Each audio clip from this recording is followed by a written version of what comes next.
Oke, bismillahirrahmanirrahim. Assalamualaikum warahmatullahi ta'ala wabarakatuh. Halo kawan-kawan semua di Anda berada kembali bersama Bag Ari Bakir gitu ya. Semoga kita selalu akan baik dan kebaikan selalu menyertai keselamatan ya. Oke, kawan-kawan, alhamdulillah kembali lagi bersama untuk berbagi soal disertai pembahasan lengkap untuk kita persiapkan diri menghadapi SKD CPNS tahun 2024, karena sebagaimana kita ketahui bahwa CPNS sudah digelar sejak 16 Oktober 2024 dan hari ini sudah masuk di hari ke-16 kawan-kawan ya. Kamis 31 Oktober 2024, dan sebagaimana kita ketahui juga bahwa sudah banyak beredar FR di alam jagat raya ini, baik itu berkenaan dengan soal TIU, TWK maupun TKP, tes keberuntungan pribadi. Gitu kan ya. Dan pada kesempatan ini maka akan fokus di soal TWK, tes wawasan kebangsaan, di mana yang soal yang Maki buatkan selain disesuaikan dengan FR yang beredar di alam jagat raya, juga Maki sesuaikan dengan kisi-kisi Menpan RB nomor 321 tahun 2004. Karena inilah yang paling penting gitu kawan-kawan ya. Karena buat apa kita belajar FR kalau dia tidak sesuai dengan kisi-kisi gitu kan ya. Jadi lebih baik ditinggalkan saja kawan-kawan ya, karena nanti itu hanya sekedar akan menyita waktu gitu kawan-kawan dia. Oke kawan-kawan, di kesempatan kali ini kita akan coba fokus di TWK, tes wawasan kebangsaan untuk pilar negara ya, karena pilar negara yang akan muncul itu nanti akan ada 4 kawan-kawan. Untuk UUD sudah Maki buatkan kemarin ya, UUD 1945 itu kemarin baru aja dibuatkan, dan saat ini Maki akan masuk di Bhinneka Tunggal Ika, dan mungkin nanti di pertemuan berikutnya Maki akan fokus di NKRI gitu ya, NKRI maksudnya gitu. Oke, kita cek di keputusan Menpan RB nomor 31-nya bahwa di pilar negara ini yang akan diukur itu adalah mengenai pemahaman dan pengamalan nilai-nilai Pancasila. Jadi selain paham, kita juga harus mengimplementasikan yang kawan dalam kehidupan sehari-hari, termasuk juga untuk undang-undang. Kemarin sudah mengakibatkan soal implementasinya. Kemudian NKRI gitu ya, Negara Kesatuan Republik Indonesia. Kemudian ya ini gitu maksudnya Negara Kesatuan Republik Indonesia, dan Bhinneka Tunggal Ika. Ada muncul kan, jadi harus paham betul. Jadi gitu kan ya. Baik, untuk sekarang itu jelas juga di kopi gitu kan, ini gak usah dibahas lah ya. Langsung aja ke TKP kawan-kawan. Mana nih TKP-nya? Belum ada muncul gitu. Oke, next. Nah, lanjut. Mana ini ya? Oke. Ini belum. UUD sudah ada ya, sudah dibuatkan UUD nih. Maki rasa tidak usah harus dibahas gitulah ya. Dah, di sini sudah sedikit semua salah. Namun apapun masalahnya video Teboto Sosro gitu. Selalu masalah di sini sebaik pesolution. Biar apa? Iya betul, inspirasi gitu kan ya. Soalnya kayak gini cenderung ya. Bhinneka Tunggal Ika merupakan moto nasional Indonesia yang secara harfiah berarti berbeda-beda tetapi tetap satu. Konsep ini merujuk pada prinsip kesatuan yang menerima dan menghormati keberagaman budaya, agama, etnis, dan suku bangsa yang ada di Indonesia. Dari penjelasan tersebut dapat kita pahami bahwa bla bla bla. A. Keberagaman di Indonesia merupakan faktor yang dapat memecah belah persatuan bangsa. B. Penerimaan dan penghormatan terhadap keberagaman adalah kunci untuk menciptakan kesatuan di Indonesia. C. Masyarakat Indonesia harus menghapus semua perbedaan untuk mencapai kesatuan. D. Moto Bhinneka Tunggal Ika tidak memiliki relevansi dalam kehidupan sehari-hari. E. Kesatuan bangsa tidak dapat tercapai jika terdapat perbedaan di antara masyarakat. Oke, nah yang mana nih? Itu kan. Kalau ini sebetulnya soalnya masih pemanasan kawan-kawan, jadi mudah dibedakan gitu ya. Jadi sengaja Maki buat untuk kawan-kawan pemanasan aja dulu sebelum ke soal yang lebih hot nanti gitu kawan ya. Nah, jadi konsep katanya nih bahwa secara harfiah itu berbeda-beda tetap satu. Konsep ini merujuk pada prinsip kesatuan yang menerima dan menghormati keberagaman budaya, agama, etnis, dan suku bangsa yang ada di Indonesia. Nah, dari penjelasan ini kita pahami bagaimana gitu. A. Keberagaman Indonesia merupakan faktor yang dapat memecah belah. Oh, kalau di sini kan udah kelihatan tuh. Justru tidak ya, seharusnya dengan Bhinneka Tunggal Ika justru menyatukan gitu ya. Jadi di sini ada kata memecah belah, berarti yang A itu wrong. Penerimaan dan penghormatan terhadap keberagaman adalah kunci untuk menciptakan kesatuan Indonesia, bisa jadi. Masyarakat Indonesia harus menghapus semua perbedaan. Wah, ini jelas ya, terlalu ekstrim ini ya, radikal ini, menghapus semua perbedaan untuk mencapai kesatuan. Ya, jadi dengan untuk mencapai kesatuan itu bukan berarti harus menghapus kawan-kawan ya, justru bukan salah besar gitu kawan-kawan ya, kalau harus menghapus gitu kawan-kawan. beberapa generasi berarti harus dihapus, itu susah sekali gitu kan kawan, dan itu tidak dibenarkan gitu kan kawan ya. Gitu ya.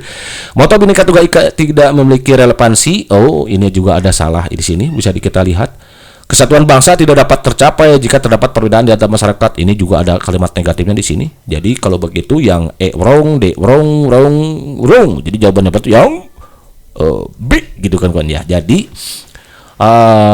penerimaan dan penghormatan terhadap keberagaman adalah kunci untuk menciptakan kesatuan di Indonesia. Jadi harus menerima, dan juga selain menerima, ya bukan hanya menerima saja, menghormati juga, ada saling menghormatinya kawan-kawan. Nah itu berbeda-beda tapi tetap satu. Begitu kawan, Azin. Ini benar, sedih-sedih, mantap ya si mudah ini ya. Number 2, number 2 nih. Di sini sudah segala masalah, namun apapun saja video teboto sosro gitu. Selalu masalah zaman sebaik solution berapa? Iya betul, bisa sih gitu kawan-kawan ya. Salah. Belakangan ini Indonesia menghadapi beberapa isu terkait toleransi antar agama dan keberagaman budaya. Masyarakat di berbagai daerah mengadakan dialog antar agama untuk meningkatkan pemahaman dan menghormati perbedaan. Kegiatan ini mencerminkan penerapan nilai-nilai Bhinneka Tunggal Ika yang menyatakan bahwa berbeda-beda tetapi tetap satu. Iya, dari penjelasan tersebut dapat kita pahami bahwa dialog antar agama dapat memperburuk hubungan antar umat beragama. Salah gitu ya. Justru tidak, ini sebaliknya ya. Justru dengan dialog itu akan ada jadi nanti sikap saling menghormati, menghargai satu sama lain dan menerima perbedaan, begitu kan ya. Bukan memperburuk gitu. Karena adanya dialog itu kawan-kawan, justru kita akan mengetahui bagaimana kita sikap saling menghormati, menghargai perbedaan, adanya toleransi dan lain sebagainya gitu kan ya. B. Upaya masyarakat dalam mengadakan dialog menunjukkan pentingnya menghargai keberagaman. Bisa jadi nih, keberagaman di Indonesia tidak dapat dipertahankan jika dialog antar agama tidak dilakukan. Keberagaman di Indonesia tidak dapat dipertahankan jika dialog di antar agama tidak dilakukan. Oke. Kalau yang B, upaya masyarakat dalam mengadakan dialog menunjukkan pentingnya menghargai perbedaan. Oke, kita lewat dulu. Lumayan ya, pusing ya kawan-kawan ya. D. Toleransi antar agama hanya diperlukan di daerah-daerah yang memiliki konflik. Salah ya. Harus semua merata gitu ya, bukan hanya di daerah konflik saja gitu. Masyarakat sebaiknya menghindari diskusi mengenai perbedaan agama untuk menjaga perdamaian. Ini juga salah ya, justru bukan dihindari itu ya. Salah besar gitu kawan-kawan. Nah, berarti tinggal milih antara B dan C ini kawan-kawan. Kita baca lagi soalnya ya. Belakangan ini Indonesia menghadapi beberapa isu terkait toleransi antar agama dan keberagaman budaya. Jadi ada toleransi terhadap perbedaan agama dan keberagaman budaya. Masyarakat di berbagai daerah mengadakan dialog antar agama untuk meningkatkan pemahaman dan menghormati perbedaan. Kegiatan ini mencerminkan penerapan nilai Bhinneka Tunggal Ika yang menyatakan berbeda-beda tapi tetap satu. Dari pesan tersebut dapat kita pahami bahwa keberagaman di Indonesia tidak dapat dipertahankan jika dialog antar agama tidak dilakukan. Jadi upaya masyarakat dalam mengadakan dialog. Nah, masyarakat di berbagai daerah mengadakan dialog. Oh, berarti lebih cenderung ke B kawan-kawan ya. Jadi upaya masyarakat dalam mengadakan dialog menunjukkan pentingnya menghargai keberagaman. Jadi ya itu upaya untuk menghargai keberagaman gitu kan. Jadi ada dialog itu sengaja untuk menghargai keberagaman. Jadi yang lebih cocok itu, yang lebih tepat adalah B ya. Jadi keberagaman di Indonesia tidak dapat dipertahankan jika dialog antar agama tidak dilakukan. Ini karena bisa ada opsi lain gitu ya. Maksudnya ini ada kaitannya dengan sini gitu ya. Jadi yang A itu wrong, C wrong, D wrong, E wrong. Jadi jawabannya wrong, begitu kan? Asik. Ida benar, jadi mantap. Karena ini kaitannya ke sini. Oke, number 3. Di sini sudah sedikit masalah, namun apapun saja video teboto sosro gitu ya. Selalu masalah dengan sebaik solution berapa? Iya betul, biasa sih gitu kawan-kawan ya. Bhinneka Tunggal Ika diambil dari penggalan kitab Sutasoma. Nah, karya Empu Tantular pada zaman kerajaan Majapahit. Jadi sengaja maki buat soal sekalian kita mengingat sejarah, dan bahkan nanti akan ada bonus kawan-kawan ya mengenai sejarah Bhinneka Tunggal Ika itu seperti apa di akhir video ini ya. Nanti don't go anywhere, pokoknya stay tune here lah pokoknya kawan-kawan ya. Karena di samping kita harus bisa mengimplementasikan makna dari Bhinneka Tunggal Ika, kita juga harus paham gitu kan kawan, bagaimana Bhinneka Tunggal Ika itu gitu ya. Kan tadi juga di kisi-kisinya paham dan mengimplementasikan gitu. Moto ini secara harfiah diartikan sebagai berbeda-beda tetapi tetap satu ya, dan mencerminkan jati diri bangsa Indonesia yang dibangun di atas keanekaragaman. Dengan demikian kita dapat memahami bahwa A. Bhinneka Tunggal Ika menunjukkan bahwa persatuan hanya dapat dicapai melalui homogenitas. Jelas wrong ya, homogenitas. Ya, jadi tidak hanya harus sama gitu ya. Ini tidak menghargai perbedaan, berarti kalau begitu ya. B. Moto ini mengabaikan keberagaman budaya dan etnis yang ada di Indonesia. Justru salah ya. Justru tidak ada mengabaikan di sini, ada mengabaikan ya. C. Keberagaman sosial dan budaya merupakan pondasi bagi persatuan bangsa Indonesia. Nah, bisa jadi. D. Bhinneka Tunggal Ika hanya relevan pada masa kerajaan Majapahit. Justru wrong ya. Justru sampai sekarang ini masih relevan gitu kan ya. Keanekaragaman di Indonesia tidak berpengaruh pada identitas nasional. Ini juga wrong kawan-kawan. Jadi yang paling tepat itu adalah opsi C gitu kawan-kawan. Ya, karena tidak ada lagi opsi lagi gitu kawan-kawan ya. Kenapa? Karena opsi C itu menekankan bahwa keberagaman bukanlah tantangan kawan-kawan, melainkan aset yang berharga bagi Indonesia, yang dapat dijadikan dasar untuk membangun persatuan dan keharmonisan di tengah-tengah masyarakat yang pluralistik. Keadaan atau sistem yang mengakui, menerima, menghargai keberagaman dalam masyarakat, itu definisi dari pluralistik gitu kan kawan ya. Jadi mengembang salah satu implementasi Bhinneka Tunggal Ika itu kita harus mengakomodasi sifat pluralistik. Nanti akan ada di pembahasan selanjutnya. Jadi jawabannya 4 untuk soal nomor 3 ini adalah yang C. Begitu kawan. Ada set. Idap, jadi mantap. Mantap. Next, number 4. Number 4 nih. Di sini sudah sedikit masalah, namun apapun masalahnya video Tiboto sosro gitu. Selalu masalah di semua ini sembai solution. Berapa? Iya betul, berinspirasi gitu kan ya. Soalnya masih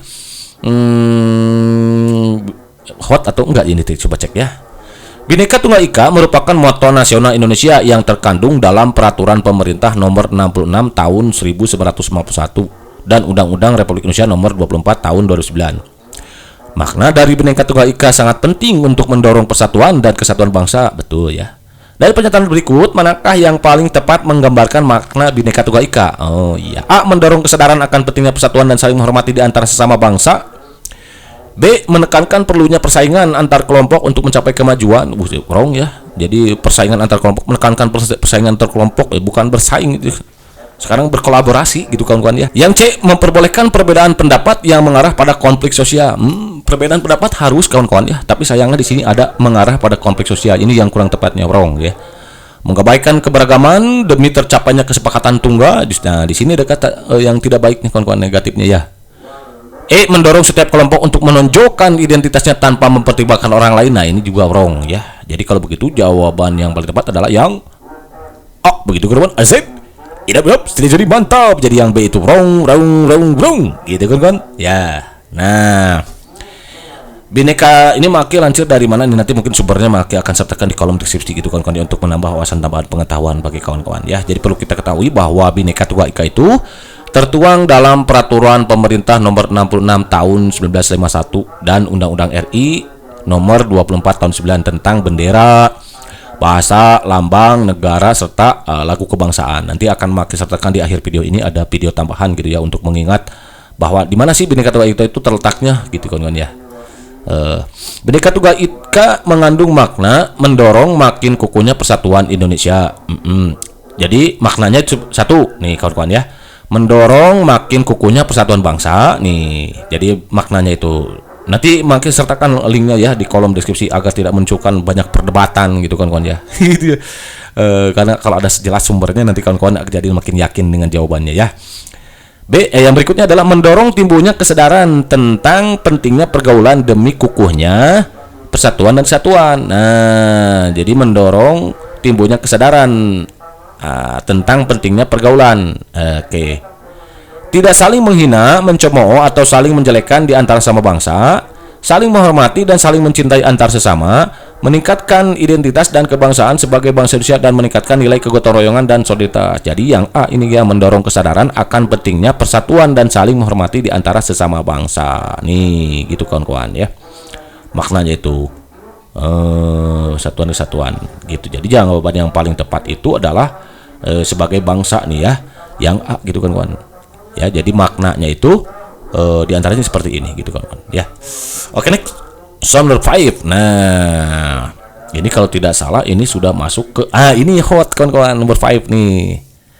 Di sini sudah sebuah salah, namun apapun saja video Tiboto sosro gitu. Selalu masalah di sini sebaik Soluzen berapa? Iya betul, bespasi gitu kan ya. Soalnya kayak gini coba dong ya. Dalam sebuah acara budaya di sekolah, beberapa siswa dari berbagai latar etnis dan agama saling berbagi tentang tradisi dan kebiasaan mereka. Namun, beberapa siswa merasa terpinggirkan. Berbagi tentang tradisi ya dan kebiasaan mereka. Kalau tradisi yang masalah ya dibagikan tradisi dan kebiasaan juga gak masalah. Dan tidak mendapat kesempatan untuk berbicara. Melihat situasi ini, kepala sekolah berinisiatif untuk menciptakan lingkungan yang inklusif, yang lebih inklusif nih kawan-kawan, agar semua siswa merasa dihargai dan diakui. Berdasarkan prinsip Bhinneka Tunggal Ika dan perilaku inklusif, langkah terbaik yang dapat diambil kepala sekolah untuk mengatasi masalah tersebut adalah bla bla bla. Nah, berarti kata kuncinya di sini perilaku inklusif yang akan dilakukan oleh kepala sekolah. Jadi kita harus tahu apa itu inklusif gitu kan kawan. Menerapkan sistem pembicara yang ketat di mana hanya siswa dari latar belakang tertentu yang diizinkan berbicara. Oh, ini wrong ya. Kelas kelihatan juga di sini ya. B. Mengadakan sesi diskusi kelompok di mana setiap siswa diberi kesempatan untuk berbagi sambil mendorong saling menghormati dan mendengarkan satu sama lain. Nah, ini bagus nih. Jadi diberi kesempatan untuk berbagi tapi didorong juga, dimotivasi, diingatkan, dinasihati untuk saling menghormati dan mendengarkan satu sama lain. C. Mengadakan acara terpisah untuk masing-masing kelompok etnis agar mereka bisa berbicara tanpa merasa terpinggirkan. Justru salah ini, berpotensi memunculkan adanya perdebatan gitu kan ya. Kalau yang ini berpecah belah gitu maksudnya, perpecahan gitu ya. Mengabaikan perasaan siswa yang merasa terpinggirkan karena yang penting adalah melanjutkan acara. Wah, ini jelas wrong ya. Harus dipecat ini kalau kayak gini gitu kawan-kawan ya. Aduh, jangan sampai ada gitu kan ya. Mengabaikan perasaan siswa yang terpinggirkan itu tidak boleh ada gitu dan tidak baik, tidak dibenarkan. Menetapkan aturan bahwa hanya tradisi dari kelompok mayoritas yang akan dipresentasikan dalam acara tersebut ini juga wrong. Jadi jawaban yang tepat itu yang B gitu kawan-kawan ya, yang mencerminkan sikap atau perilaku inklusif kawan-kawan. Mengadakan sesi diskusi kelompok di mana setiap siswa diberi kesempatan untuk berbagi. Jadi selain diberi kesempatan, di sini juga ada sikap menasehati, memotivasi untuk saling menghormati dan mendengarkan satu sama lain gitu kawan-kawan ya. Nah, Maki lansir dari www.gemilangsehat.org ya, dikatakan bahwa menurut KBBI itu inklusi adalah, nah ini kawan-kawan, kalau menurut Kamus Besar Bahasa Indonesia itu adalah termasuk atau terhitung. Kata inklusi berasal dari bahasa Inggris yaitu inclusion, yang artinya mengajak masuk atau mengikutsertakan. Inklusivitas adalah pendekatan untuk membangun dan mengembangkan lingkungan yang lebih terbuka dan bertujuan untuk mengajak dan ikut serta semua orang yang memiliki latar belakang yang berbeda gitu. Pada dasarnya sikap inklusif membantu menjaga hubungan antar sesama manusia gitu tujuannya itu. Sikap ini perlu diterapkan untuk memahami perbedaan etnis, budaya, latar belakang, status hingga karakteristik. Jadi salah satu yang bisa diterapkan adalah mengadakan sesi diskusi kelompok di mana setiap siswa diberi kesempatan untuk berbagi sambil didorong untuk saling menghormati dan mendengarkan satu sama lain. Itu yang paling bagus gitu kan ya. Berikutnya nomor 5, nomor 6 ya. Number 6. Nah, ini sudah agak hot nih. Udah hot ya, tadi agak hot gitu. Ini yang paling hot nih kawan-kawan ya. Salah satu makna luhur Bhinneka Tunggal Ika adalah bahwa bangsa Indonesia menyadari bahwa keragaman baik suku, bangsa, agama, ras, antar golongan bukan merupakan unsur pemecah. Jadi bukan gitu kan ya. Melainkan faktor potensi atau modal terbentuknya persatuan dan kesatuan Indonesia. Salah satu bentuk implementasi terhadap Bhinneka Tunggal Ika adalah meliputi perilaku inklusif. Nah, pernyataan manakah di bawah ini yang mencerminkan perilaku inklusif? Nih, ini udah hot nih kawan-kawan. Jadi tadi harus tahu dulu apa itu kata kuncinya di sini. Perilaku inklusif kawan-kawan. Jadi salah satu bentuk pengamalan atau implementasi Bhinneka Tunggal Ika itu adalah kita harus memiliki perilaku yang inklusif. Tadi sudah disebutkan ya definisinya menurut KBBI dan lain sebagainya. Seseorang menganggap bahwa dirinya sedang berada di dalam suatu populasi yang luas sehingga tidak melihat dirinya melebihi dari yang lain. Begitu juga dengan kelompok. Wah, pusing nih, tidak ada kalimat negatifnya nih. Yang B, menyelenggarakan dialog antar agama untuk membangun pemahaman dan saling menghormati di antara berbagai komunitas guna menjaga kerukunan dan persatuan di tengah perbedaan. Nih hot ini bener kawan-kawan. Jadi C. Pemerintah memastikan setiap kebijakan publik mencerminkan keberagaman masyarakat dengan memberikan ruang bagi perwakilan dari semua etnis, agama, dan kelompok sosial dalam pengambilan keputusan. D. D. Menciptakan masyarakat Indonesia tentram dan damai dengan membina sikap saling toleran, menghormati, saling mencintai, dan saling menyayangi. Tapi tidak, ya. Dalam musyawarah, segala macam gagasan yang akan timbul akan diakomodasikan dalam kesepakatan, sehingga kesepakatan itu yang mencapai mutlak antar pribadi atau kelompok. Wah, susah kalau kayak gini. Ini hot, kawan-kawan. Jadi kuncinya ada di sini. Perilaku inklusif, kawan-kawan. Mana di antara pernyataan berikut yang termasuk pernyataan inklusif? Nah, jadi kawan-kawan harus tahu dulu definisinya inklusif nih. Jadi di sini jawaban yang paling tepat itu adalah yang A, kawan-kawan ya, untuk pernyataan inklusif. Perilaku inklusif itu adalah kita sebagai manusia harus menganggap diri kita berada di dalam suatu populasi yang luas. Artinya apa? Jadi kita tidak melihat diri kita melebihi dari yang lain gitu kan, kawan. Begitu juga dengan kelompok. Ya, walaupun di dalam satu kelompok kecil gitu kan, kawan, kita berkelompok, ya kita harus melihat diri kita tidak melebihi dari orang lain. Itu salah besar. Itu sifat inklusif. Nah, kalau B, C, D, E itu positif semua, dia tapi lebih mengarah ke sifat mengakomodasi pluralistik gitu kan, kawan ya. Nanti akan kita bahas ya ini. Jadi yang jawaban yang tepat untuk perilaku inklusif adalah yang A, kawan-kawan ya. Jadi ini wrong. Jadi jawaban wrong. Oh, begitu dulu. Adsen. Idap, stay jadi.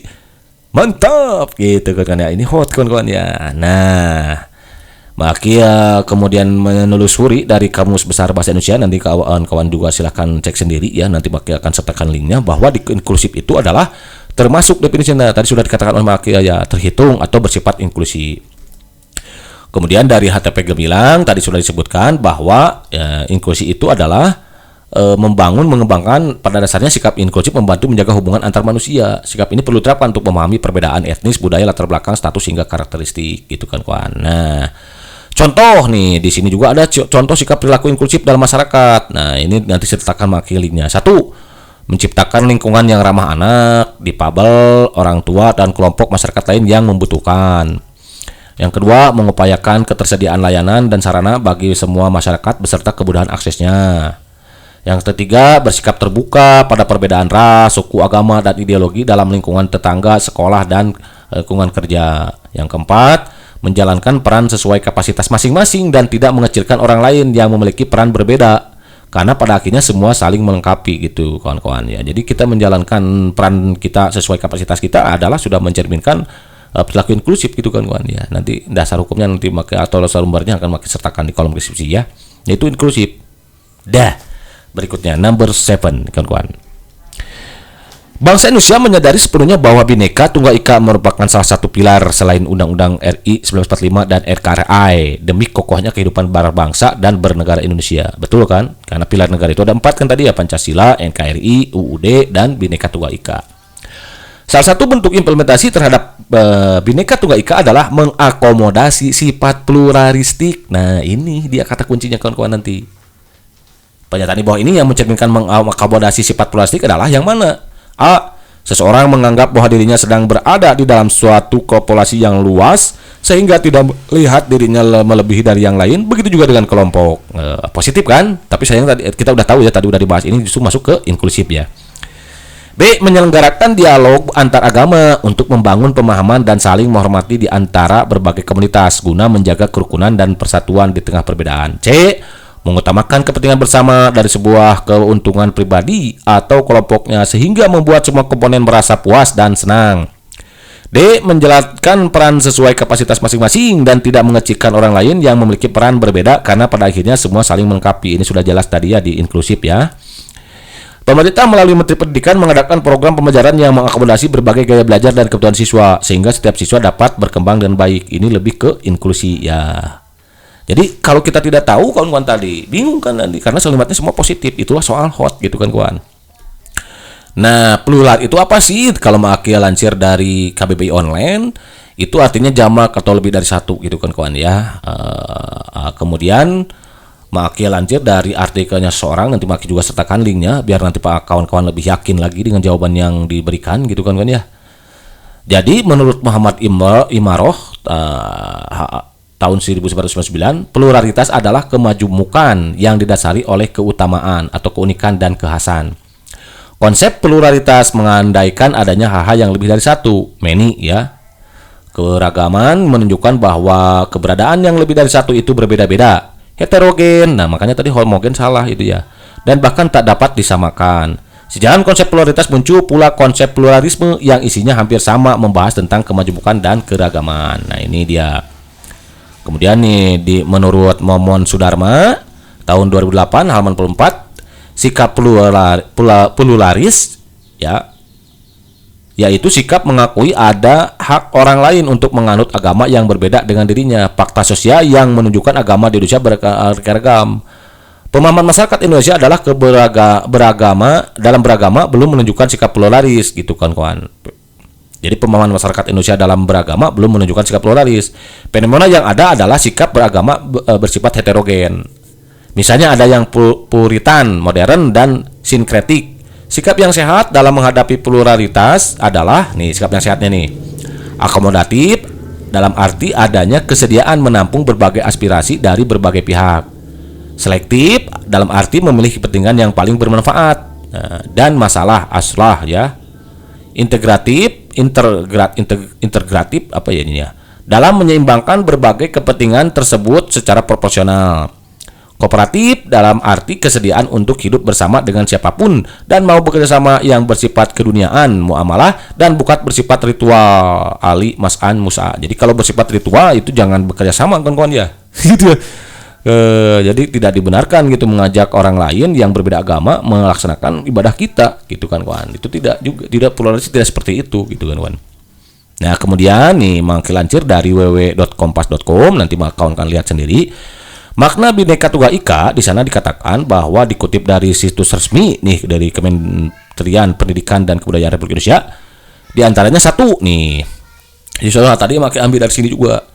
Maknanya itu ada 4. Bangsa Indonesia menyadari bahwa keragaman baik suku, bangsa, agama, ras, antar golongan bukan merupakan unsur pemecah tuh kawan-kawan, melainkan faktor potensi atau modal terbentuknya persatuan dan kesatuan. Bangsa Indonesia yang menyadari bahwa semboyan Bhinneka Tunggal Ika mendorong lahirnya persatuan dan kesatuan Indonesia yang semakin kokoh. Menyadari gitu ya. Karena pengalaman sejarah bahwa semangat kedaerahan hanya akan memecah belah kawan-kawan. Itulah sebabnya kenapa dulu sila 1 yang dulunya asalnya di Piagam Jakarta itu dikatakan bahwa kewajiban dengan menjalankan syariat agama ya Islam itu digantikan atas dasar kesatuan gitu kawan-kawan ya. Perbedaan itu tadi untuk menyatukan perbedaan di dalam satu kesatuan gitu, maka diganti jadilah ketuhanan yang Maha Esa yang kita kenal sekarang ini. Yang ketiga, bangsa Indonesia menyadari bahwa di tengah arus globalisasi yang sangat cepat dan terjadinya percampuran budaya diperlukan penyaringan agar persatuan dan kesatuan bangsa tetap utuh dan semangat berbeda tetapi tetap satu atau Bhinneka Tunggal Ika. Yang ketiga ya. Yang keempat, bangsa Indonesia menyadari sepenuhnya bahwa Bhinneka Tunggal Ika merupakan salah satu pilar selain undang-undang dan NKRI demi kokohnya itu. Oke, lanjut nih.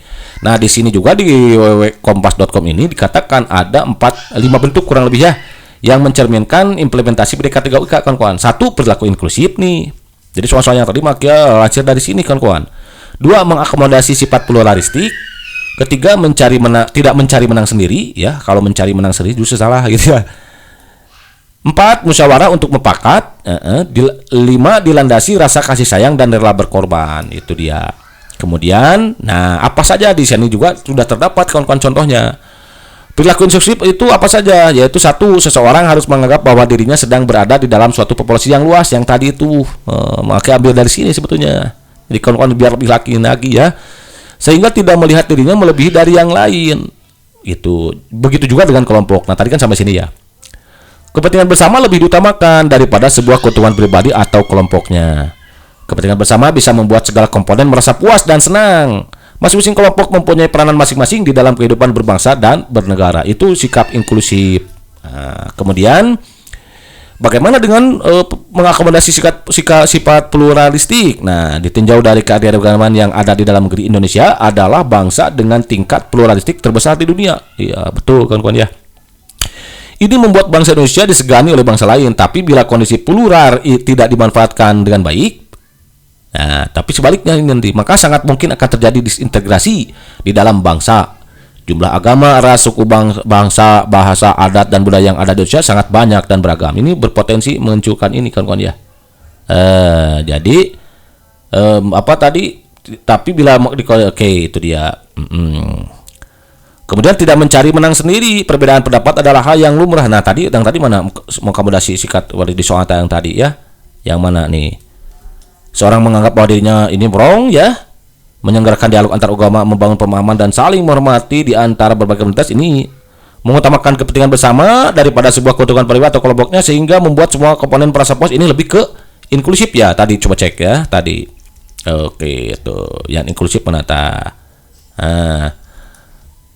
mana nih kepentingan bersama bisa membuat segala komponen merasa puas dan senang. Itu lebih ke inklusif kawan-kawan. Jadi yang tadi itu inklusif. Nah, yang tepat itu untuk sifat pluralistik adalah menyelenggarakan dialog antar agama untuk membangun pemahaman dan saling menghormati di antara berbagai komunitas guna menjaga kerukunan dan persatuan di tengah perbedaan. Jadi jawaban yang B. Begitu kawan azan. Idap jadi mantap, jadi wrong. Nah, kita lanjutin lagi ya. Implementasinya tadi ada 5 ya. Mana lanjut tadi nih 5 implementasi Bhinneka Tunggal Ika itu perilaku inklusif, mengakomodasi sifat pluralistik, tidak mencari menang sendiri, musyawarah untuk mufakat, dan dilandasi rasa kasih sayang juga rela berkorban. Begitu kawan-kawan. Terus bagaimana perilaku inklusif itu tadi sudah disebutkan. Mengkalibrasi juga ditinjau nih. Tapi bila kondisi maka sangat mungkin terjadi dalam sebuah agama. Nah, berkaitan dengan agama juga ras, bangsa budaya di Indonesia yang sangat banyak beragam gitu kan kawan. Terus tidak mencari menang sendiri, apalagi dengan nih. Jadi perbedaan pendapat adalah hal yang lumrah terjadi pada zaman sekarang, apalagi dengan diberlakukannya sistem demokrasi yang menutup segenap rakyat bebas mengungkapkan pendapat masing-masing. Jadi berkaitan juga dengan sila keempat berarti ya. Bhinneka Tunggal Ika itu selain sila ketiga. Oleh sebab itu, untuk mencapai prinsip kebinekaan, maka seseorang harus saling menghormati antar satu pendapat dengan pendapat yang lain. Perbedaan ini tidak untuk dibesar-besarkan, tetapi untuk dicari suatu titik temu dengan mementingkan suatu kepentingan. Jadi, perbedaan itu untuk mencari titik temu, tapi harus mementingkan kepentingan bersama, bukan hawa nafsu gitu kan ya. Kemudian, musyawarah untuk mufakat, jadi berkaitan dengan sila keempat juga. Jadi perbedaan pendapat antar kelompok dan pribadi haruslah dicari solusi bersama dengan diberlakukannya musyawarah. Segala macam perbedaan direntangkan untuk mencapai satu kepentingan, gitu kawan-kawan. Prinsip common denominator atau mencari inti kesamaan harus diterapkan di dalam musyawarah. Dalam musyawarah, segala macam gagasan yang akan timbul akan diakomodasikan dalam kesepakatan sehingga kesepakatan itu mencapai mufakat antar pribadi atau kelompok, gitu. Kemudian yang kelima itu dilandasi rasa kasih sayang dan rela berkorban. Sesuai dengan pedoman sebaik-baik manusia, yaitu bermanfaat bagi manusia lainnya. Ya, angpauhum khairun nas angpauhum linnas gitu kan ya. Sebaik manusia adalah mereka yang bermanfaat untuk orang lain.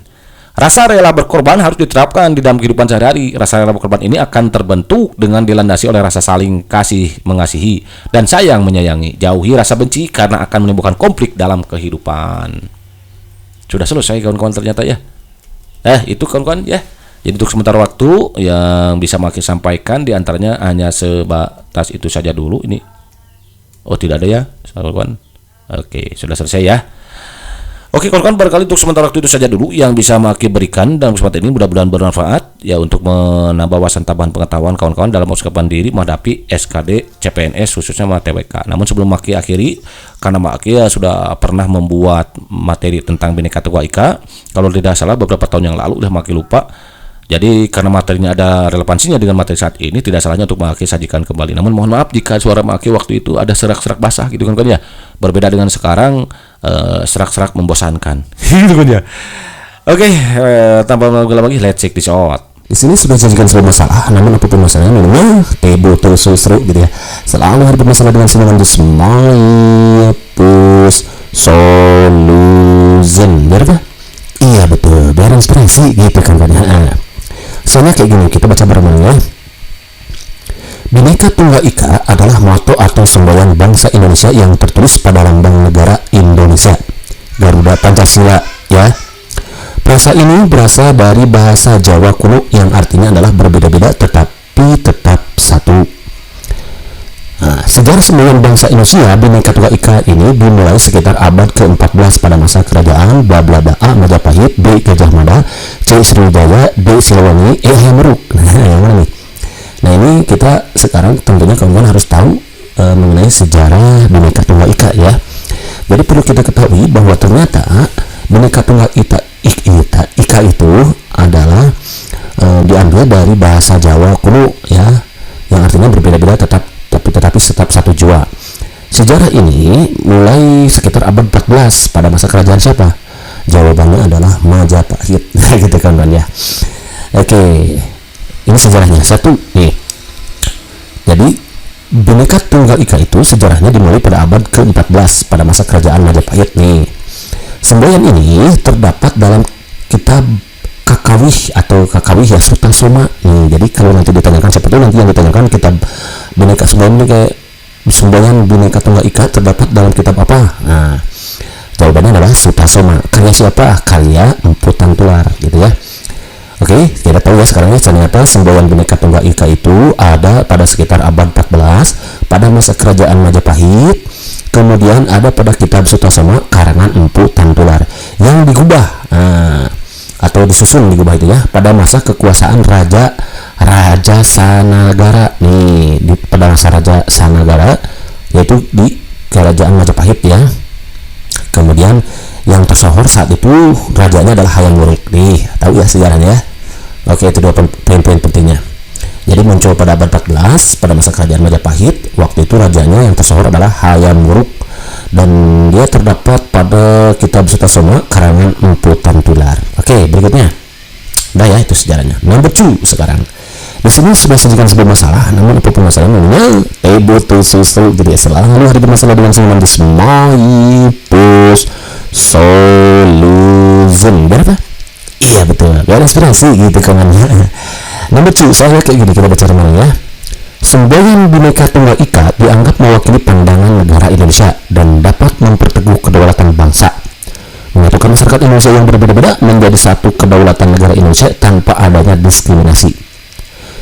Semboyan Bhinneka Tunggal Ika ini diusulkan pertama kali pada sidang BPUPKI pertama oleh bla bla bla A. Muhammad Yamin, B. Insinyur Soekarno, C. I. Gusti Bagus Sugriwa, D. Sultan Hamid I, E. Sultan Hamid II.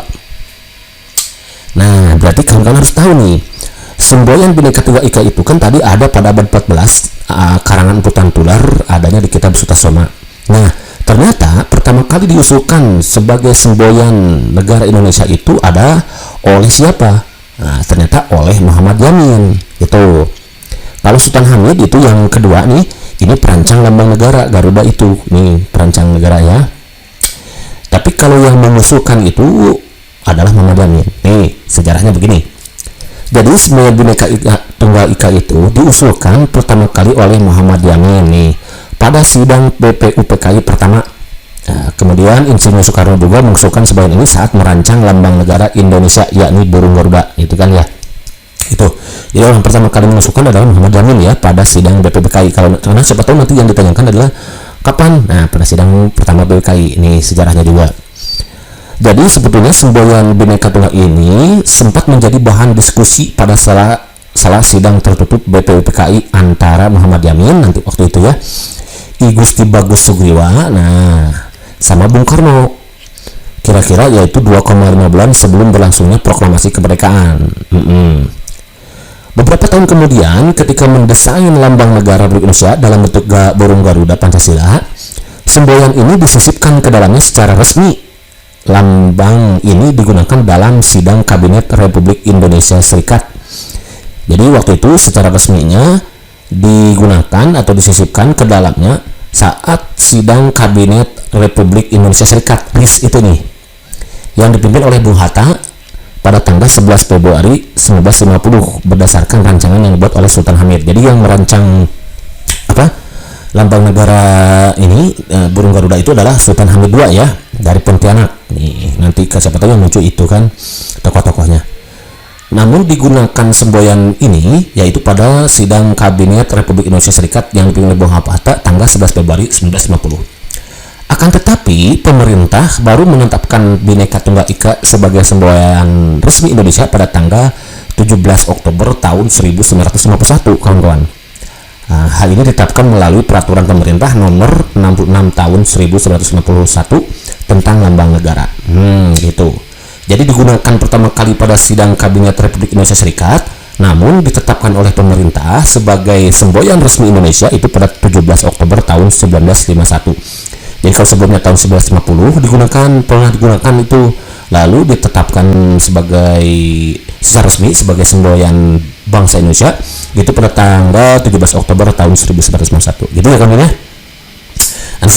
Understand next nih, number 3. Salah seorang tokoh maksudnya, sorry salah yang ngetik nih. Siapa yang ngetik? Ngaki, berarti salah ngaki gitu ya. Pertama ya kita hadapi dulu dia dengan semuanya, jadi terus solution, biar apa? Iya betul, biar sih gitu kan ini. Salah seorang tokoh yang berasal dari Buleleng menyambut gitu maksudnya, menyambut kalimat Bhinneka Tunggal Ika yang dilontarkan oleh Muhammad Yamin. Nah, tadi kan kita tahu bahwa Bhinneka Tunggal Ika itu pertama kali diusulkan oleh Muhammad Yamin kan. Tapi waktu pengusulan itu tadi kan ada siapa saja tadi pada sidang BPKI? Ada Soekarno, I Gusti Bagus Sugriwa, sama Muhammad Yamin kan. Nah, saat Muhammad Yamin mengusulkan itu, lalu disambung kalimatnya dengan kalimat Tanhana Dharma Mangrua. Nah, Tanhana Dharma Mangrua yang berarti tidak ada kerancuan dalam kebenaran katanya. Tidak ada kerancuan dalam kebenaran. Hingga akhirnya kalimat Tanhana Dharma Mangrua ini dijadikan sebagai moto Lembaga Pertahanan Nasional. Nih motonya ini. Nambah lagi wawasan kan. Dan Bhinneka Tunggal Ika menjadi semboyan bangsa Indonesia adalah siapa tokohnya? Nah, jadi pertanyaannya begini. Siapa tokoh yang berasal dari Buleleng yang menyambung kalimat Bhinneka Tunggal Ika waktu diusulkan oleh Muhammad Yamin? Gitu. Dengan kalimat Tanhana Dharma Mangrua. Jadi Tanhana Dharma Mangrua ini sebetulnya bukan diusulkan oleh Muhammad Yamin, tapi oleh siapa? Jawabannya adalah I Gusti Bagus Sugriwa. Jadi pada sidang BPK itu tadi kan ada I Gusti Bagus Sugriwa, ada Muhammad Yamin, ada Insinyur Soekarno. Insinyur Soekarno masih sama tadi mengusulkan sama dengan Muhammad Yamin ya, tapi yang mengusulkan pertama kali adalah Muhammad Yamin, disambut oleh Insinyur Soekarno. Lalu I Gusti juga menyambut, namun dengan melanjutkan kalimat Bhinneka Tunggal Ika itu dengan Tanhana Dharma Mangrua. Gitu sejarahnya ya. Ini dia. Oh enggak ada ya. Nah itu dia. Tadi kan di sini ya. Jadi pada sidang tertutup BPPKI Muhammad Yamin, I Gusti Bagus Sugriwa dan Bung Karno itu. Nah I Gusti Bagus Sugriwa waktu itu saat Muhammad Yamin mengusulkan Bhinneka Tunggal Ika disambut katanya dengan kalimat Tanhana Dharma Mangrua yang artinya kerancuan dalam kebenaran. Itu adalah hasil usulan dari I Gusti Bagus Sugriwa. Begitu kan Anjing? Udah ini mantap. Kalau mantap next number 4. Semboyan Bhinneka Tunggal Ika mengusung cita-cita untuk membangun bangsa Indonesia menjadi bangsa yang merdeka dan berdaulat. Selanjutnya, semboyan Bhinneka Tunggal Ika dijelaskan dalam Undang-Undang Dasar 1945 pasal. Nah, kita harus tahu. Kan ya. Pasal berapa sih yang mengatur semboyan Bhinneka Tunggal Ika itu? A. Pasal 35, B. 36, C. 36A, D. 36B, E. 36C. Pasal berapa? Ya betul, yang betul adalah pasal 36A. Tekankan ya. Dari mana kita tahu? Nih, lihat sini sejarahnya. Jadi kalau pasal 35 itu mengatur tentang bendera negara Indonesia yaitu sang merah putih nih. Jadi kalau kawan-kawan nama lagi ini ya, pasal 35 itu tentang sang merah putih, bendera merah putih. Kalau pasal 36 itu tentang bahasa negara bahasa Indonesia. Jadi bahasa negara bahasa Indonesia itu diatur dalam pasal 36 kawan-kawan ya. Bahasa Indonesia itu sebagai bahasa negara itu pasal 36.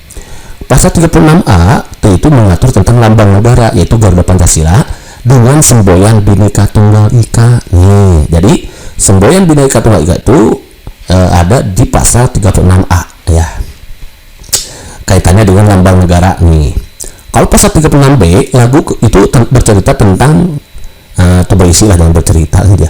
berisi tentang lagu kebangsaan Indonesia, yaitu Indonesia Raya. Jadi lagu kebangsaan kita Indonesia Raya itu diatur dalam pasal 36B gitu.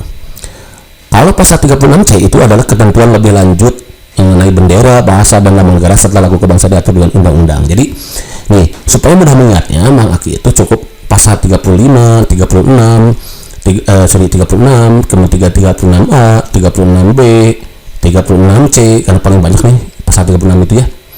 Itu cukup kawan-kawan ingat kata cara cepat ini ben, ba, lam, guk. Ben bendera, pasal 35 gitu ya. Bennya itu bendera gitu ya. Bendera, sang merah putih itu pasal 35. 36 ba, ba itu adalah bahasa Indonesia tuh, bahasa Indonesia. Ba bahasa berarti bahasa Indonesia. Tentang bahasa negara berarti itu pasal 36-nya. Lam, ya ini lam itu 36A kan? Ya, lam. Berarti lambang negara. Apa lambang negara? Garuda Pancasila. Semboyannya apa? Bhinneka Tunggal Ika gitu. Ben, ba, lam, guk. Guk itu apa? Gu berarti gu 36B-nya gu. Gu. Ben, gu itu 36B, berarti ini 35, 36, 36A gitu. Gu 36B, apa gu? Lagu gitu. Apa lagu Indonesia Raya? Apa lagu Indonesia Raya? Apa lagu kebangsaan maksudnya? Indonesia Raya. Guk kak, ketentuan lebih lanjut gitu ya. Jadi cara cepat mengingatnya, kawan-kawan cukup ingat kata ben, ba, lam, guk. Nah gitu. Ben bendera, ba bahasa, lam lambang negara, gu lagu. Nah, apa? Ketentuan lebih lanjut. Ini 36C, 36B, 36A, lambang negara, bahasa 36 dan bendera 35 gitu. Ben bendera, ba bahasa, lambang negara yaitu Garuda Pancasila dan semboyannya Bhinneka Tunggal Ika, gu lagu Indonesia Raya. Ketentuan lebih lanjut gitu kan? Langsung hidup ini mantap, kalau mantap next. Nah ini ada lagi ya. Ini tambahan aja sebetulnya kawan-kawan ya. Perlu kawan-kawan ketahui bahwa fungsi Bhinneka Tunggal Ika itu sebagai semboyan dalam nama negara diantaranya satu, memperkokoh rasa persatuan dan kesatuan Indonesia. B. Menumbuhkan kesadaran tentang pentingnya pergaulan demi kokohnya persatuan dan kesatuan. Ini bukan B-nya 2. Yang ketiga, fungsinya itu adalah memiliki sikap dan komitmen untuk saling menghormati dan mencintai antar sesama. 4. Itu meningkatkan identitas dan kebangsaan sebagai bangsa Indonesia. Yang 5, meningkatkan semangat gotong royong dan solidaritas. Gitu kan ya. Udah deh selesai. Gitu kan. Ya. Oke kawan-kawan, barangkali saja dulu yang saya berikan Sultan Ilham Hakim, mudah-mudahan bermanfaat dan sedikit mengatasi kesulitan-kesulitan yang dihadapi kawan-kawan saat akan menghadapi tes CPNS yang akan kita hadapi selama beberapa hari ke depan. Dan ini untuk materi binekanya untuk pemanasan saja gitu ya, nanti insya Allah akan dibuatkan oleh materi soal-soal yang lebih hot ya. Intinya sih minimal kawan-kawan menambah wawasan tambahan pengetahuannya tentang bineka gitu. Kalau kita menguasai materi bineka itu apa, Pancasila apa, undang-undang apa, kemudian satu lagi apa, satu lagi adalah undang-undang Pancasila, bineka sama NKRI, maka insya Allah nanti kawan-kawan akan menguasai pilar negara, TWK pilar negaranya. Karena seperti mana yang kita ketahui bahwa TWK pilar negara itu terdiri dari 4 macam nanti ya, indikatornya ada Undang-Undang 1945, Pancasila, NKRI dan Bhinneka gitu. Dan pada pertemuan ini maka hanya mengupas tuntas sedikit saja terkait dengan sejarah Bhinnekanya. Itu munculnya dari mana? Ternyata muncul pada abad 14 pada zaman kerajaan Majapahit gitu ya. Kemudian ada di kitab Sutasoma karangan Empuk Tantular. Nah nanti ya sejarahnya tadi kan ya, ini ya sudah jelas tadi, dan diusulkan untuk menjadi semboyan bangsa Indonesia oleh Muhammad Yamin pada saat sidang DPU PKI itu kan, nambah lagi wawasan. Lalu disambut lagi oleh I Gusti Bagus Sugriwa saat dengan menambah kalimat Tanhana dan Mengerua gitu kan ya. Itu dia lumayan sejarahnya, nambah lagi wawasannya untuk kita semua.